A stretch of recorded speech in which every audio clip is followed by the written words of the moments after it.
A very good evening to you and welcome to Atn Politics right here on Atlantic Television Network in the city of Port Harcourt. Well, Atn Politics is the network's flagship program that discusses core political trends with relevant political stakeholders. Today on Atn Politics, we'll be discussing core issues from different political landscapes. We take a look at Edo State, where PDP urges federal government to halt allocations. We also take a look at Lagos State, Jandor back to APC, aims for unity. We take a look at politics. SDP is a factionalized branch of APC, says Galadima. Then we look at gross misconduct. Nigerian Senate, like court, says Natasha. Remember, we are open for adverts placements, news and events coverage, personality, society and political interviews, product service promotion and commercials. You can connect with us on all our ATN socials, Facebook and YouTube at Atlantic Television Network, Instagram and TikTok, Atlantic TV Network 1, X, Atlantic TV Net. Watch us live on our website, www.atlanticnetwork.tv. We'll go on a short break. When we return, we'll introduce the guests and delve right into the stories. Do stay with us.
Many thanks for staying with us. You're watching ATN Politics on Atlantic Television Network, and joining me live right in the studio is Comrade Purple Kingsley. He's a politician, a technocrat, as well as a public affairs analyst. Good evening and welcome to ATN Politics today. Oh, thank you. How are you doing? Oh, good. It's good to have you. I mean, after some days. Thank you. All right. Let's delve right into our stories. People's Democratic Party, PDP, in Edo State yesterday lamented that there is no properly constituted local council administration in the state, calling on the federal government to immediately halt all allocations to the state government through the Joint Account Allocation Committee, JAC, as stipulated by the Supreme Court's ruling.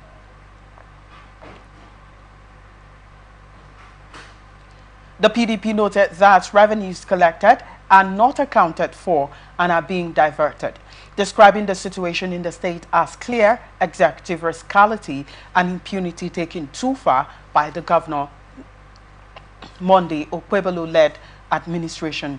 The PDP also called on the Edo State House of Assembly, EDHA, to immediately recall the purportedly suspended council chairman across the 18 local government councils so that governance at the grassroots level can resume peacefully.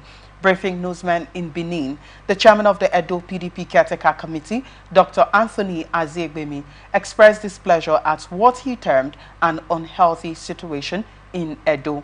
According to him, it has become imperative to again draw the attention of the public and other stakeholders to the ongoing constitutional crisis and extermination of constitutional democracy in the state by the Okpebholo-led state government, which has crippled local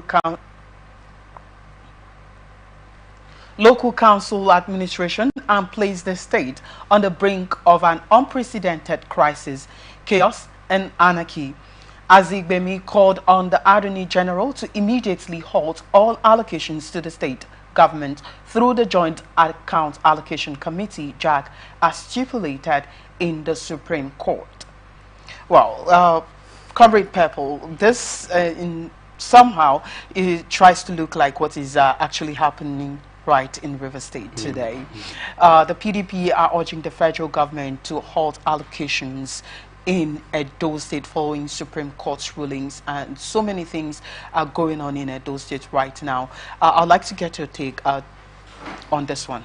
Well, we all know that ever since Supreme Court made that pronouncement, it has become a norm for every opposition party in the state, to shout aloud, for these LG elections to be duly conducted, So I think the PDP is not out of point if they are saying that, look, Pueblo, there is need for you to conduct local government elections to fill in the spaces, that is now vacuum as a result of the, the outgone local government chairmen and councillors. So they are not out of point calling for, that election to be held.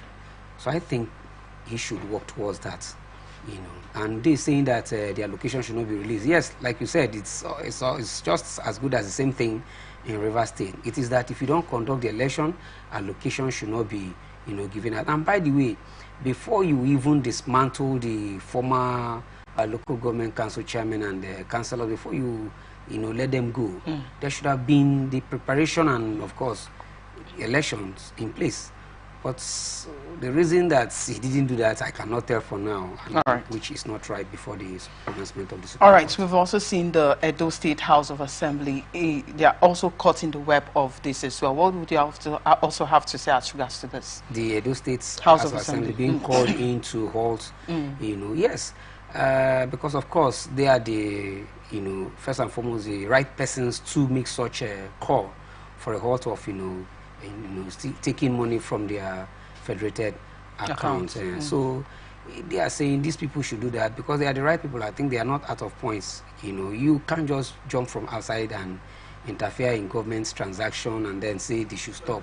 You use the normal process, the legal process, or rather, the procedures that are available to get those things done. And the House of Assembly stands to be one good house to, make such call and make such halts. The people of Edo State in particular, because if you're looking at I'm trying to relate this with what is going on in River State now. You see that we've had River State being divided. Now we're now seeing issues of having the Ijaw people and these other people, the rest of it. How don't you think that is going to affect the people of Edo State with what is actually playing out now?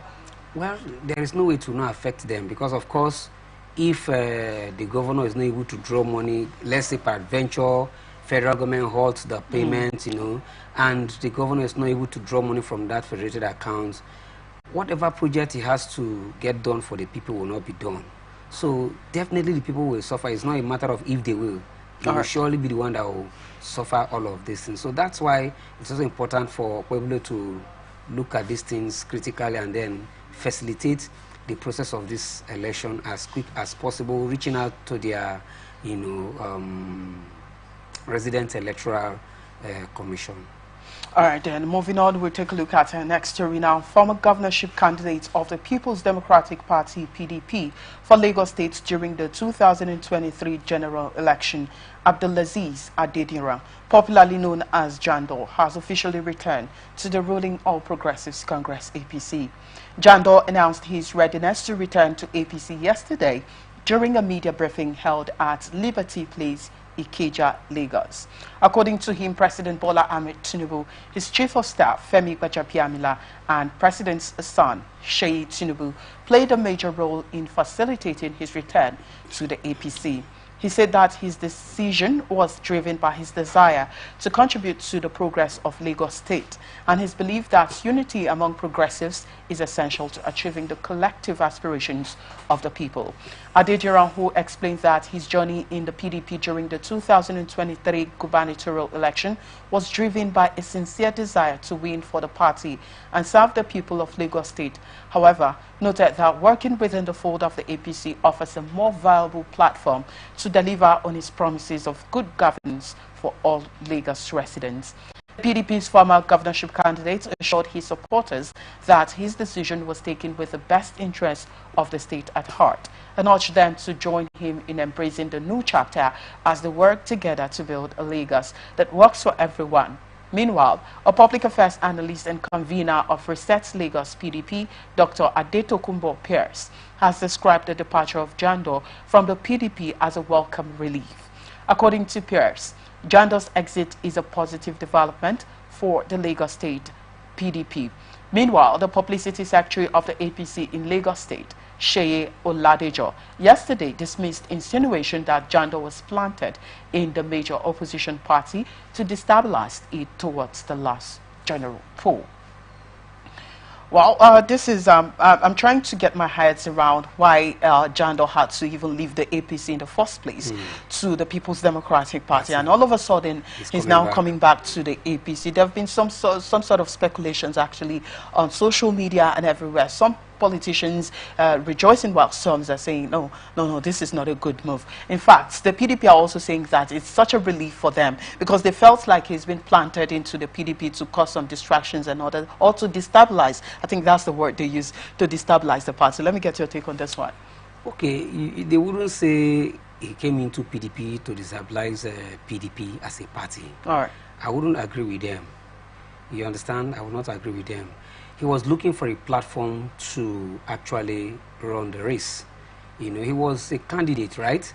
That means there was a primary that was conducted, right? All right. And then, of course, he came out as a flag bearer. Okay, so for me, for them to have allowed that to happen, that means they actually believed, you know, in him. And coming back to say that he came there to destabilize them, no, I don't want to say that.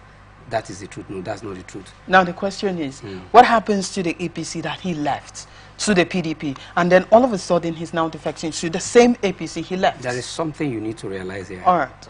You always have to understand that when it comes to politics, the tide is not always smooth. You understand? Okay. The tide is not always smooth. It's always rough. When I mean rough, it's always, you know, ebbing, flowing. The current is high, low. So you just look out for where your interest will be best served. Okay, he felt PDP would have been a better platform for him, and then of course he ran to that place. Remember what happened in Delta State? I think Delta Edo, Obaseki's matter. Obaseki was formerly in APC, right? And then quickly he decided to come to PDP to seek for the ticket, and he got it. Okay, he got it, and then the same thing happened to this place, and he found out that, okay, I didn't get it here, and things are not working the way he planned it. So he decided to come back again. All he's doing is looking for where, you know, it serves him better. And remember, politics is all about interest. He's not running here and there just for him to show that, you know, he knows how to move from one party to the other. It is just to get where his interest will be best served. That's what I think that he did. And again, we saw, or rather you mentioned,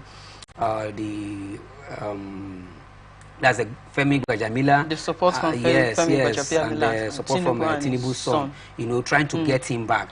I think you should give kudos to those men. That's what PDP should be doing. You understand what I'm saying now? Because this is time they just play, you know, very, I don't want to say secretive, but like back door, or what will I use for it now? This is when you play foundational politics, rather, you know, behind the scene politics. Who will you talk to? How can you get this person across? I think that's what they've done. Again, you're referring to this as a foundational politics, right? Now, don't you think that the actions of the president first, and that of Femi Gbajamila and his son is questionable? How do I mean? For them to, they knew, right, when he left. Okay.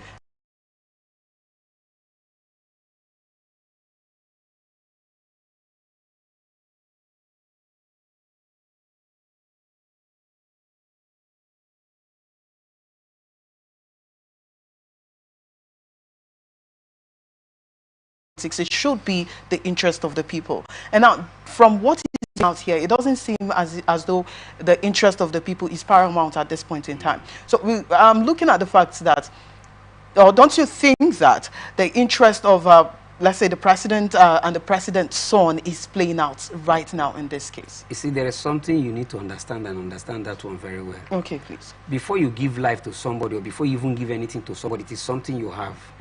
Okay, so this quick to say statement that, you know, the people's interest is paramount, I begin to ask myself a simple question: how do you actually, you know, serve the people's interest without you being where you can actually have the capacity, have the ability to serve their interest? If it's not in a place that is well to do to serve the people's interest, how would that be? So first and foremost, it is him first. Even as I'm here now, for me to take care of my children or even my family or anybody, I should be able to be in the position that I can fulfill that when the demand comes. You understand? I cannot sit behind the scene and be shouting, you know. No, I'll get it first. So what he did was, he should get that position first, where if there is need for him to help his people, as of course there is the need, he will, you know, quickly do that because he has the capacity. But if you're not there, how would you have the capacity? Did you not think of all of this before leaving the party? That's another question. Did you not think of all of this before leaving the party? Exactly. And now the president did not persuade him not to leave the party. No, you can't say the president did not. That didn't come to the public space. All right. Okay, so we cannot assume that. Okay. And then let's look at it too. There may be an issue or whatever that may have made him to leave that party. And so these people have seen that, okay, well, this has gone, it has happened. Should we continue this way? No. How do we get him back? I think it's a good thing that your child did what was bad or what is bad, and then you beat up your child and your child left the house. It's okay. Oh, you left the house because I beat you, and then you too, you refrain from going to look out for your child. I think it's not the best approach. Not to talk about politics where you need the numbers. People must get aggrieved in politics. That's what you need to understand first. They will get aggrieved without explaining to you why they are aggrieved. You try to find out, okay, because it's personal interest and this is hidden, you know, right in their mind or on their mind there. So when they leave, it is when they left that you know that, okay, this one is aggrieved. Okay, whatever the person has gone out to do is the person's business. But at the end of the day, you want to still put your house in order. Okay, what do we do? Let's go after this person, see how we can get this person back. That's not a bad idea in any case, if you ask me. All right. So looking at his defection to the PDP, from the statements we just read now, you realize that the PDP weren't even happy about his stay in the party. And to some extent, you see, Pierce say that his leaving the party brings some sort of relief to them. What would you also make of that? Who was their flag bearer during that election? Is it not the same man? Okay. Is it not the same man? How did they vote him to be the flag bearer? Except it's not. I can't really figure that out now. Except it's not. Because when you say he was the governorship candidate, yeah, he is the flag bearer. You understand what I'm saying now? If he's the governorship candidate of PDP for this past election in Lagos State, it means that he was their flag bearer. That means that they also chose him. So they should also be accused. Why did you choose him when you know that he's not the right person you wanted? He came there to destabilize you. Why did you choose him? So what they did too was that they were happy because they felt that, okay, we are going to use him. In fact, if you ask me, it's the other way around. They wanted to use him to destabilize the APC in the sense that is my assumption now in any case. It's my opinion. You're now turning yes, because since you're thinking it the other way around, we should also look at it this other way around, because you used him to say that since he is an important man in that place and you didn't keep him, you have allowed him to come. Let's use him to get those your numbers that are there and add to our own. And it didn't work out for you, and then you're not turning around to say that they planted him to destabilize you. If you had won the election, would you have said so? Well, don't you think it might also be possible that they had even sent him to that party? It's looking at the fact that looking at the way he was being welcomed, most especially by these three people who were mentioned in this: the president's son, and Femi Gbajabiamila. Anybody can do that. In fact, I want to say that they have done very well by using such high-profile people so that he will listen. Do you understand? In fact, what they did was even the best thing. Instead of using people that perhaps must have gotten him upset, or maybe people that he must have felt that I'm your senior in the party, you shouldn't tell me anything. Now they use people who are higher than him, who, of course, when they speak, he will listen to. And that's the right thing to do. When you want to pacify somebody who is aggrieved, you look for somebody that the person will listen to. That's the first thing you do. So for me, it's not out of contest at all. The PDP should find their feet. They should look for a way to, if they want him back, they should look for a way to get him back. If they want more persons to come to their side, they should look for a way to do all of those things. They should look for somebody who will speak sense into those people who must have left that party, and not to say that they planted him there. So if they planted him there and they nursed him, when they planted him, they nursed him by giving him the tickets to become the candidate. That's invariably what they're also saying. All right, so Jando has said that he's aiming for unity. How do you think Jando can contribute to the unity of the All Progressives Congress in Lagos State? Now you see, like we said earlier on, or like I said, when he left, of course, he must have left with his people. All right. Okay. So those people are also aggrieved because, like, oh, our boss is not well treated, our leader is not well treated. So they're also living with him. So they also, through their leader, have their own grievances against the party. So if that is done, but they have spoken to Jando and Jando has agreed to come back. So Jando will also have his own homework to do. What is the homework? He will go back to his people and say, look, friends, guys, people, family, look at it. This is the way we are going now because of this, because of that. To also pacify them. And in so doing, he's also bringing them back to the party again. All right, thank you so much for that. So we'll go on a short break. You're watching ATN Politics on Atlantic Television Network. When we return, ATN Politics continues. To stay with us.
Many thanks for staying with us. You're watching ATN Politics on Atlantic Television Network. And joining us to discuss ATN Politics today is Comrade Pepple Kingsley. He's a politician, a technocrat, as well as a public affairs analyst. Well, we'll delve into our stories for now.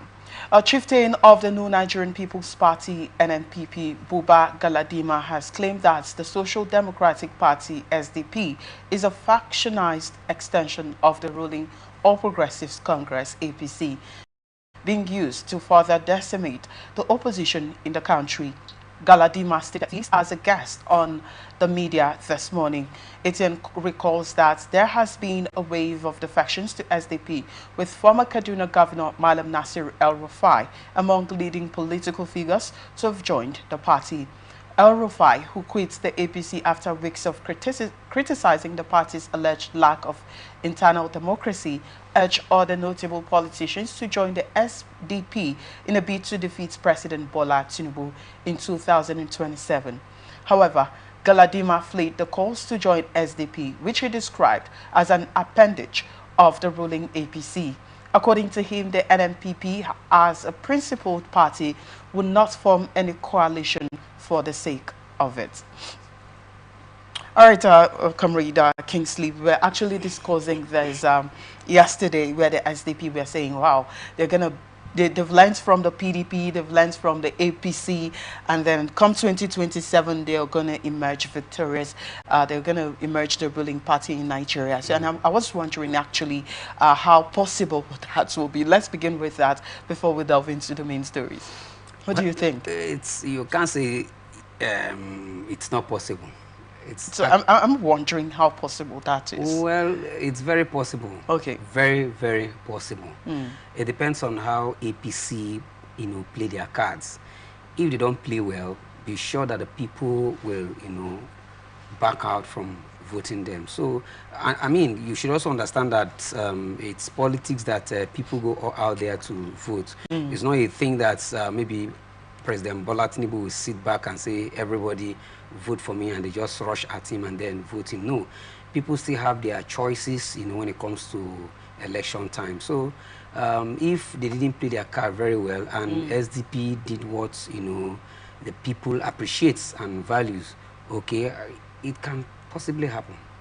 So, well, they said they've learned from the mistakes of the both political party, APC and PDP.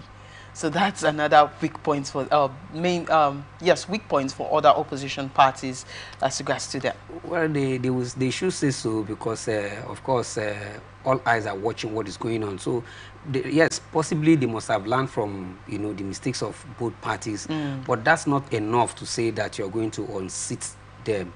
Okay. Like I said, it depends on how the ruling party plays their card. All right, so again, why I said I'm wondering how that is going to be possible. One of my guests yesterday also asked a very pertinent question. He was saying that SDP, there's no governor that's under the SDP in any of the 36 states in Nigeria.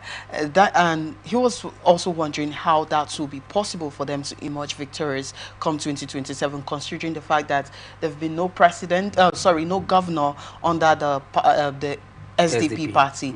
So it was like, how would they be able to deliver their units and all of that? He made it sound, or we want to make it sound like it's the governors that come out during the election time and then print as much as they can for every one of their state persons. I mean, but that is obvious now. We've seen instances where even governors are the ones, motivating and also... Yes, motivating didn't mean that he's going to vote for every one of them. Okay. You understand? What I'm just saying is this.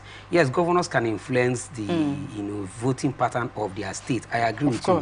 But they cannot outrightly be the one man voting for on behalf of everybody. So you cannot say because they don't have governors, so it's not possible that they will have people. Again, also looking at the party structure as well. Well, it's still the same thing we're saying.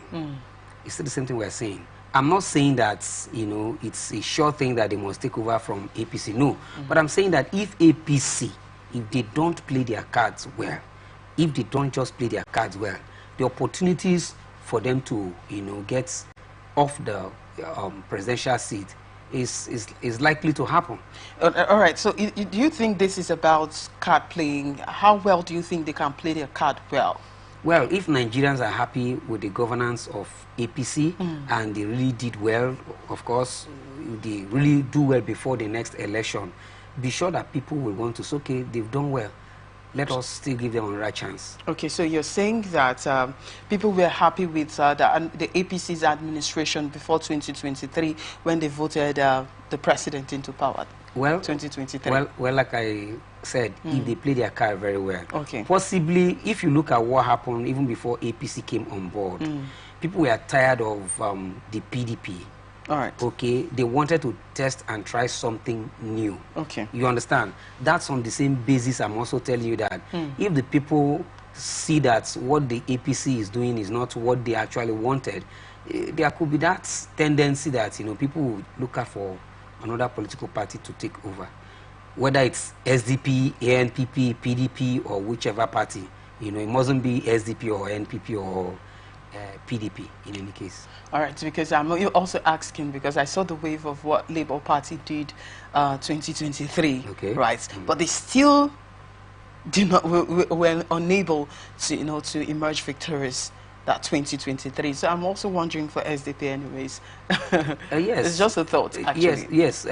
Labour Party played more of their politics on the media, and that's not what election is all about. Okay. You understand? We had a lot of persons shouting Obi is going to win, Obi, Obi, Obi. But that's not that. If I shout Obi 100 times or 5,000 times on media, didn't mean that, you know, I will be printing twice as a person for Obi. Okay. It's just a singular voting. So a lot of shouts and here and there were just going on the media. Okay, so that's not a yardstick to justify that indeed they came out and they are supposed to win. No, shouting on the media does not win election. All right, so here is Galadima alleging that SDP is a factionalized branch of APC. What would you make of that as well? Okay, I don't know how he arrived at that. Okay, how Galadima could see that this man, SDP is a part of PDP. Probably he was looking at the El-Rufai's, you know, defection. Well, that will not be a yardstick. Because just as I want to say now, every party in Nigeria, you know, has one person from another party or the other joining them, even before the 2023 election. Okay. Would you say they are factionalized parties? No. So I don't see that way. If the man says he wants to join SDP and is leaving APC, you don't just wake up and say SDP is a factionalized or part of extension of APC. No, you can't say that. So are you trying to say that nobody should leave a party that he belongs to if he so wishes to? Because that's what he's trying to say now. Because the man left, so you're not saying he's factionalized. No, you shouldn't say so. Because in every party in Nigeria, there are one or two persons from other parties that, you know, joined a different party. So even him too, if you go to NNPP, there are people who left other parties even before the 2023 election and joined them. Will you say that they are also extension of such parties? So I don't agree to that in any case. All right. Well, taking a look at so many comments that have been made as regards to El-Rufai defection, because I'm also seeing this as a way of, you know, slamming El-Rufai as well, because there have been so many talks about him defecting from the APC to the SDP, probably because he wasn't given an appointment, right, from the Tinubu's administrations and all of that. Again, do you think this is the reason why? Though El-Rufai has said already that that's not the reason why he has defected from the APC. Again, from what people are saying, from what other politicians are saying, with what Galadima is also saying now, do you think that might also be the reason why El-Rufai, you know, defected from the APC to the SDP? Well, El-Rufai has said that's not the reason, so we should take it from there, because we cannot preempt a man's movement, and we can also assume for him. Okay. Since he has said by himself that that's not the reason, let's leave it at that. That's not the reason. All other, you know, reasons by assumption are political opinions. All right. Yes. All right. Let's delve right into our last story for today. A suspended lawmaker representing Kogi Central in the Senate, Senator Natasha Akpoti-Oduara, has asserted that the Nigerian Senate is like a cult. Akpoti Uduaghan, who spoke in an interview with newsmen, stressed that senators do not express contrary views in the upper chamber for fear of retaliation, and that a 6-month suspension due to gross misconduct was only an attempt to silence her. Atn recalls that Akpoti Uduaghan had accused Senate President Godswill Akpabio for sexually harassing her after a face-off during plenary last month. On March 6, she was issued a 6-month suspension from the Senate for gross misconduct after failing to appear before the Ethics and Privilege Committee. When asked if Akpabio ever made any advances towards her in the chamber of the Senate, she said, "There was a time when I rushed to work forgetting to wear my ring. There were about 5 senators there." He said, "Oh, Natasha, you're not wearing your ring. Is this an invitation to treat?" You know, statements like this. Reacting to the interview, the Senate's Deputy Chief Whip, Onyekachi Nwa-Ebonyi, told newsmen that Akpabio never made sexual advances or inappropriate comments toward Akpoti Uduaghan. Nwa-Ebonyi also rejected the Kogi Central Senator's claim that the Senate was trying to silence her. Senator Natasha's legislative activities show this claim is not true, he said. Well, this is the last area, and we're talking about Senator Natasha Akpoti Uduaghan, and she have described the Nigerian Senate as a cult. Let me get your take on this. That's a joke taken too far, All right. if you ask me. I have not been able to understand where Senator Natasha is actually going to and what's on her mind. I've not been able to figure that out. You know, last time she was at the IPU, she apologized to the Nigerian representative in that place that she didn't come there to make mockery of Nigeria in any case, and sorry for not informing her before coming there. I want to believe that even she herself should go back home and listen to herself and see if what she has done was right. Is that same woman in that place against her? Did she make any advances at her, or did she have any any issues with her that you just bypassed her and went to that place and made your complaint? And I had her said that they suspended her because she accused Senator Godswill Akpabio of sexual harassment. But that's not what I know about that case. Her suspension was already in place before this matter came up. In fact, it was unruly behavior that brought about this suspension. So I was asking myself, is it an adult that is actually saying this in the public, an international public?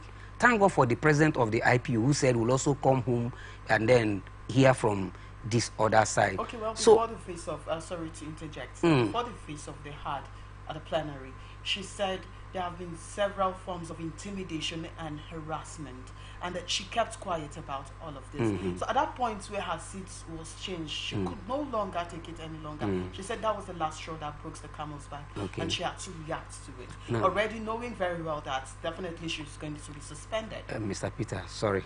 All right. Let's take this matter as if they are human beings. Let's not make it look like they are ghosts. All right.